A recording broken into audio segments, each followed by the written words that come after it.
बिस्मिल्लाहिर्रहमानिर्रहीम। नाज़िर अरशद से मैं हूँ इकबाल जंजुआ।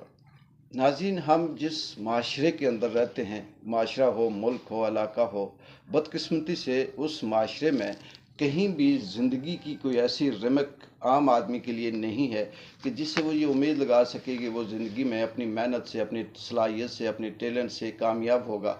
और वो कोई शख्स बहुत आगे पहुंच जाएगा। बदकिस्मती ये भी है कि हम इस माशरे में हमें जो स्कूलों में, कॉलेजों में, महफ़िलों में, किसी सेमिनार में, किसी जगह पे ऐसी कहानियाँ सुनाई जाती हैं कि उन कहानियों को ऐसे हमें बताया जाता है कि एक शख्स था, उसने एक पैसे से काम शुरू किया और वो अरबपति बन गया। वो गरीब गुर्बत के आखिरी दर्जे में था और उसने पीएचडी कर ली। वो फलां शख्स था, उसने एक कदम उठाया, लूला लंगड़ा था लेकिन चलते चलते वो माउंट एवरेस्ट क्रॉस कर गया। फलां शख्स था, उसके हाथ पाँव नहीं थे लेकिन उसने तहलका मचा दिया दुनिया में। और फिर बहुत सी इस तरह से और भी कि वो शख्स बिल्कुल मौत के करीब था, कैंसर या किसी मूजी मर्ज़ के आखिरी स्टेज पे था, लेकिन उसने हिम्मत की और सर्वाइवल करते हुए वो कई साल ज़िंदगी के जिया और फिर उस बीमारी के अंदर उसने बहुत बड़े मार के मारे। ये कहानियाँ हमें सुनाई जाती हैं। बिल्कुल हकीकत है, ये इंसान की ज़िंदगी का यही हिस्सा है, यही ख़ासा है कि वो मुश्किलात के साथ लड़ते हुए ज़िंदगी जीता है। लेकिन ये कहानियाँ हों, नावल हों, हकीकत हो जो इंसानी ज़िंदगी के साथ है, ये उन माशरों, उन ममालिक की है जहाँ रूल ऑफ लॉ है, जहाँ कानून है, जहाँ इंसानियत है, जहाँ इंसानी हुकूक हैं, जहाँ सलाहियत की कदर है, जहाँ टैलेंट की कदर है, जहाँ फ़न की कदर है, जहाँ इंसान की मेहनत की कदर है, जहाँ जद्दोजहद की कदर है, ये उन ममालिक की कहानियाँ हैं। हम जिस माशरे, जिस मुल्क के अंदर रहते हैं, इसमें किसी किस्म की ना किसी सलाहियत की कदर है, ना टैलेंट को समझा जाता है, जब ना मेहनत का सिला दिया जाता है, ना इंसान की मजबूरियों को समझा जाता है। यहाँ पर यह है कि हम बर्र सगीर नहीं, बल्कि मैं ये कहूँगा कि पाकिस्तान और आज़ाद कश्मीर के अंदर हम जैसा जो आम आदमी है, इसकी मिसाल बिल्कुल ऐसी है कि बच्चा जैसे ही पैदा हुआ और उसे समुंदर में फेंक दो, बच गया तो तब भी ठीक, मर गया तो तब भी ठीक। असल में हमारी कहानी ये है। लेकिन हम जिन माशरों की कहानियाँ सुनाकर हम किसी को इंस्पायर करने की कोशिश करते हैं, वो बेसिकली इंसानी माशरों के मुल्क होते हैं, इंसानियत के मुल्क होते हैं। उसके अंदर इंसानी हुकूक, कदरें होती हैं और वहाँ पर कानून की हुक्मरानी होती है। और ऐसे हालात में हमारे यहाँ ये भी रीत रही है कि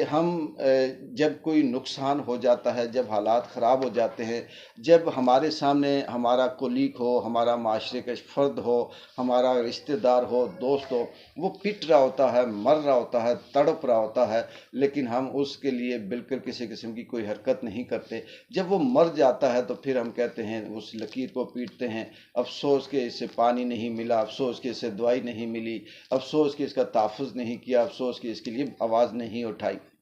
ये हर एक फील्ड में इस माशरे के अंदर रहा है। हमारे यहाँ इसी तरह से जितनी भी ये फील्डें हैं, चाहे उसके अंदर कहीं तामीर और तरक्की हो, कहीं आम ट्रांसपोर्ट की बात हो, सेहत के हवाले से हो, तालीम के हवाले से हो, किसी और इंसानी माशरे में ज़िंदगी की सर्वाइवल के हवाले से हो, हम यही सलूक करते हैं। पुल गिर जाता है, गाड़ियाँ एक्सीडेंट हो जाती है, बंदे मर जाते हैं, फिर हम उस तरफ तवज्जो देते हैं। यहाँ तक कि हमारी जो जजेस हैं, अदालतें हैं या माशरे के अंदर बासर लोग हैं, इनकी भी यही आदत है कि इन्हें अगर किसी किस्म की शिकायत करें तो ये यही कहते हैं कि जब होगा तो देखा जाएगा, अब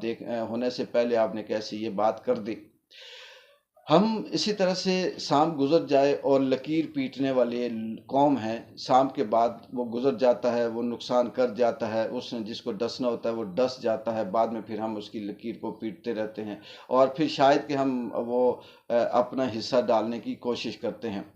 पाकिस्तान के अंदर ये कहा जाए कि पाकिस्तान में किसी किस्म का कोई रूल ऑफ लॉ नहीं है, ना वहाँ पे पाकिस्तान या आज़ाद कश्मीर के अंदर बोलने की इजाज़त है, ना लिखने की इजाज़त है, ना हक सच पे इजाज़त है, ना फैसला देने के लिए किसी को इख्तियार दिया जाता है, ना जमहूरियत है, ना आइन है, ना कानून है, ना रूल ऑफ लॉ है, कुछ भी नहीं है। चंद लोग हैं, सलाम पेश किया जाता है उनको, जो मुट्ठी भर हैं, चाहे उनके अंदर सहाफ़ियों की सफ़ में हों, वो वकला की सफ़ में हों, जजेस की सफ़ में हों, या सियासतदानों की सफ़ में हों, या राइटर, आर्टिस्ट, फ़नकारों की सफ़ में हों। चंद लोग हैं जो कहीं न कहीं से आवाज़ उठाते हैं और इस माशरे की जो फस्तायत है, उस हवाले से वो बात करते हैं। लेकिन उनकी ज़िंदगी अजीरन कर दी जाती है, उनके लिए अरसा हयात तंग कर दिया जाता है, ज़मीन उनके लिए तंग कर दी जाती है, लेकिन वो कहीं न कहीं किसी न किसी तरह से या मर जाते हैं या फिर अपनी जंग लड़ते रहते हैं।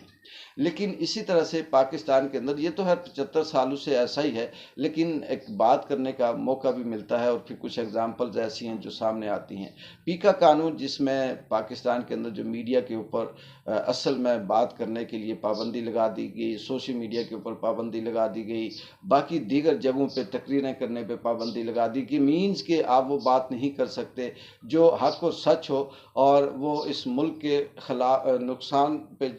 जो मुल्क का नुकसान हो रहा है उस पर बात नहीं कर सकते। आप ये कह सकते हो ये जो करप्ट शख्स है ये बहुत अच्छा है, ये जो जालिम है ये बहुत अच्छा है, ये जो जिसने पूरे माशरे को यरगमाल बना रखा है ये शख्स बहुत अच्छा है, जो चोरी डाके करता है वो बहुत अच्छा है, जो लोगों के खिलाफ एफआईआर कटवाता है वो बहुत अच्छा है। यानी हमारे माशरे में ये म्यार रह गया है बात करने का। और अगर हम ये कहें कि इसके साथ ज़्यादती हो रही है, ट्रांसपोर्ट ज़्यादती कर रहे हैं, होटल पे 2 नंबर खाना है, दुकानों पे एक्सपायर चीज़ें बेची जा रही हैं, एसी डीसी खामोशी से सोए हुए हैं, कोई किसी किस्म का एक्शन नहीं ले रहा, यहाँ पर तालीम का सत्यानाश है, यहाँ पर सेहत का सत्यानाश है, यहाँ पर हॉस्पिटल के अंदर डॉक्टर जो है वो तवज्जो नहीं देते, वकला झूठ बोलते हैं, हर शख्स झूठ बोलता है, मुफाद परस्ती है, अगर ऐसी बात करें तो आपको इजाज़त नहीं है। ये है हमारा माशरा। तो पीका कानून के मुताबिक जिस तरह से तमाम सहाफ़ियों को पे बोलने पे पाबंदी लगा दी गई, चाहे वो किसी भी मीडिया से उनका ताल्लुक हो, सोशल से हो या इलेक्ट्रॉनिक हो या मेन स्ट्रीम मीडिया हो,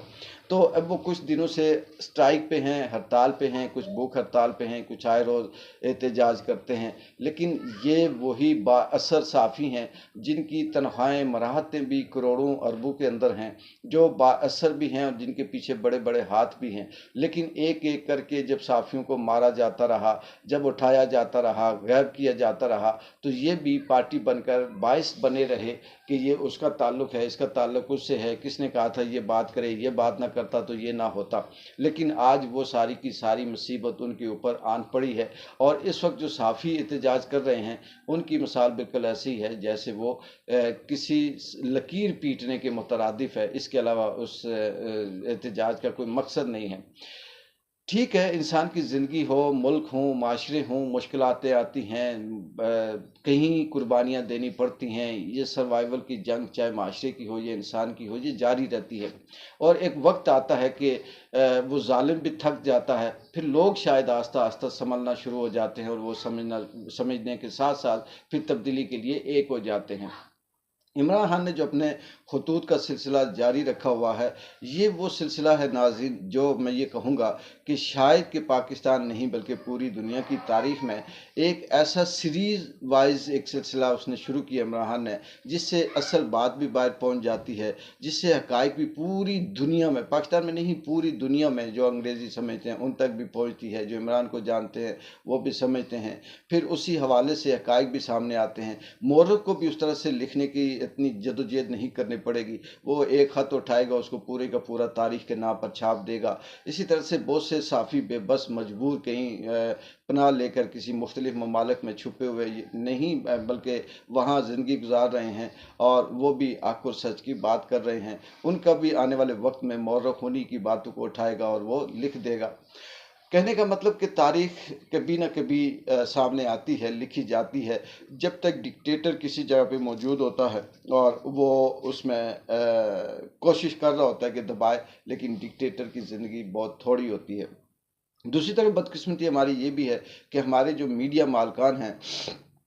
इन मीडिया मालकान की इस वक्त जो अपने अपने चैनल्स की बोलियां लगा रहे हैं, बेचने की कोशिश कर रहे हैं, ये मीडिया मालकान जिनके अपने अल्फाज हैं कि हमारा काम बिज़नेस है, हम कारोबारी लोग हैं, ये सच, हक और अवाम और माशरे की खिदमत और हुकूक, इंसानी हुकूक की, ये हमारा मकसद नहीं है। बदकिस्मती ही है कि वो मीडिया मालकान जो सिर्फ़ और सिर्फ पैसा कमाने के लिए, अपने मुफाद के लिए ये सब कुछ कर रहे हैं, लेकिन अब हालात और वक्त ऐसे आ गया है कि उनके लिए भी ज़िंदगी मुश्किल होती जा रही है और उनको भी उस नहज पे खड़ा कर दिया जा रहा है जहाँ से वो भागने की कोशिश करते हैं। आखिर में नाज़रीन एक बात बताऊँगा कि बदकिस्मती कह सकते हैं, ये हकीकत है, यूनिवर्सल ट्रुथ है कि ये जो जालिम होता है, ये जो जुल्म होता है, ये जो डिक्टेटर होता है, ये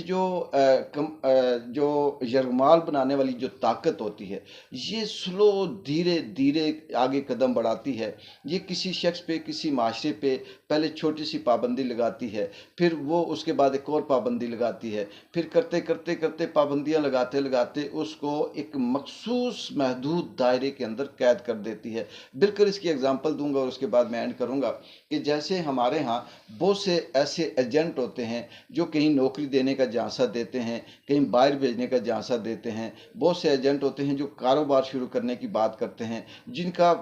पहला जो माटो होता है, फर्स्ट बोर्ड लगा होता है, मुफ्त में कारोबार शुरू करें, मुफ्त में अमेरिका का वीज़ा हासिल करें, मुफ्त में बरतानिया का वीज़ा हासिल करें, बिल्कुल बगैर पैसे दिए ये वाला काम शुरू किया जाता है। लेकिन जब उनके पास कोई शख्स जाता है तो वो उसे एक एप्लीकेशन लिखवाने के उसे थोड़े से पैसे ले लेते हैं, जो कहते हैं कि ये इस एप्लीकेशन की फ़ीस है। वो शख्स जब वो फ़ीस देकर एप्लीकेशन जमा करता है, फिर वो आहिस्ता आहिस्ता उसको थोड़े थोड़े करके उसे फिर फंसाते रहते हैं कि अब ये इसके लिए इतनी फ़ीस और दे दें, ये काम होने वाला है इसके लिए इतनी फ़ीस दे दें, ये अब मोर लगना बाकी है इसके लिए इतनी फ़ीस दे दें। तो करते करते वो शख्स लाखों तक का खर्च कर चुका होता है और उसका काम भी नहीं होता। आखिर में वो इस नतीजे पे पहुंचता है, समझ जाता है कि ये बंदा मेरे साथ धोखा कर रहा है, झूठ बोल रहा है, मैं कहीं, मेरे लिए कोई कारोबार नहीं है, कोई काम नहीं है। लेकिन वो फिर इस उम्मीद के साथ, ये ज़िद के साथ, इस अना के साथ फिर वो करता है कि मैं इतने पैसे खर्च कर चुका हूँ, अब मैं ये इसका पीछा नहीं छोड़ूंगा, मैं देखता हूँ ये कहाँ तक जाएगा। वो फिर और देता रहता है, और देता रहता है, और वो एक वक्त आता है कि वो मकरूज होकर या तो हार्ट अटैक से मर जाता है, या उस शख्स को गोली मार देता है, या फिर कहीं पागलों की तरह ज़िंदगी गुजार रहा होता है। यही सिचुएशन हमारे यहाँ मीडिया के मालकान की भी है, सहाफ़ियों की भी है, ताजरान की भी है, बिजनेसमैनों की भी है, सियासतदानों की भी है। उनको बस थोड़ा थोड़ा सा पाबंद करते करते करते करते यहाँ तक पहुँचा दिया जाता है कि अब वो एक लफ्ज़ भी नहीं बोल सकते। इकबाल जंजुआ को अगली बात तक इजाज़त दें। अल्लाह हाफिज़।